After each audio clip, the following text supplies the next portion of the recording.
کہ آپ نے یہ ونڈو کھولی ان سے نیگوشیٹ کرنے کی، آپ اس بارے میں کیا کہیں گے؟ دیکھیے، چوائسز پاکستان کے پاس کیا تھی جب افغانستان کے اندر طالبان رجیم کا ٹیک اوور ہوا؟ اب یہ ٹی ٹی پی کو افغان طالبان کہہ رہے ہیں کہ اب ان کو واپس لے کے جاؤ. ان کے کوئی 30 سے 40 ہزار لوگ تھے جو افغانستان شفٹ کر گئے تھے، اور جس میں 5-6 ہزار فائٹرز بھی تھے.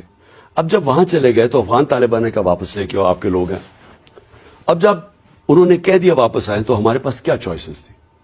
یا ہم ان کو کھڑا کر کے مار دیتے، سب کو قتل کر دیتے، یا ان کو ریہیبلیٹیٹ کرتے، اور تو کوئی تیسری چوائس نہیں تھی. ریہیبلیٹیٹ کرنے سے آپ کا کیا مطلب ہے؟ ریہیبلیٹیٹ کا مطلب یہ ہے کہ ان کو بڑی سسٹمیٹکلی ان کو معاشرے میں واپس لے کے آتے، مقامی لوگوں کی مشاورت سے اور ان کی مدد سے. لیکن مقامی جیسے لاسٹ ایئر بھی عمران خان صاحب جو خیبر پختونخوا ہے یا جو پیریفرل ہم جن کو ایریاز کہتے ہیں، وزیرستان یا ادھر بہت زیادہ احتجاج ہوا ہے اس بارے میں کہ ہم نہیں کسی بھی طرح سے پاکستانی طالبان کی پریزنس کو قبول کریں گے. میں کچھ اور کہہ رہا ہوں. میں کہہ رہا ہوں کہ جب افغانستان میں انہوں نے کہا کہ یہ پاکستان کے شہری ہیں، ان کو واپس لو، تو کیا کرتا پاکستان؟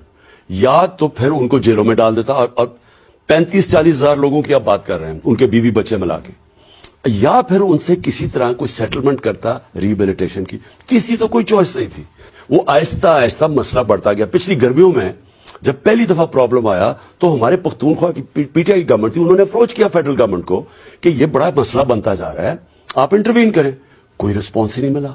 تو اگر آپ نے ان لوگوں کو اندر بھی لیا ہے اور ان کی کوئی ری سیٹلمنٹ کا بھی پروگرام نہیں کیا تو پرابلمز تو آنے تھے. تو اس کا اب حل کیا ہے؟ حل یہ ہے کہ ابھی تک ان کے ساتھ بیٹھے، ٹی ٹی پی سے نیگوشیٹ کریں، اور جو چیز نیگوشیٹ نہیں ہو سکتی پھر مجھے افسوس سے کہنا پڑتا ہے کہ پھر آپ کو بندوقیں اٹھانی پڑے گی. لیکن پہلی تو کوشش ہونی چاہیے کہ انتشار نہ ہو وہاں. اس کے لیے مقامی لوگوں کی انوالومنٹ بہت ضروری